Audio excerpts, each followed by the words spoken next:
நீ அன்னதானம் செய். புலால் உணவு சாப்பிடாதுன்னு சொல்லும்.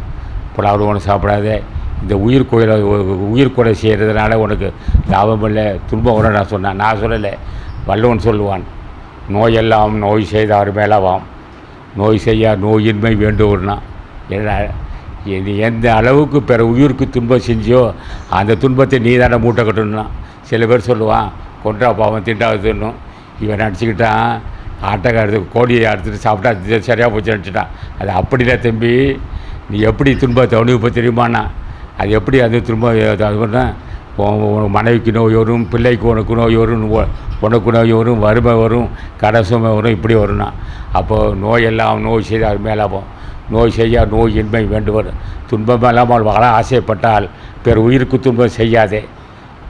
யாருக்கு தெரியும் இது துன்பம்? இது ஆசா ஞானப்படிதர் கேட்க வேண்டும், ஆசா நகச்சி ராமலிங்க சாமி கேட்க வேண்டும்.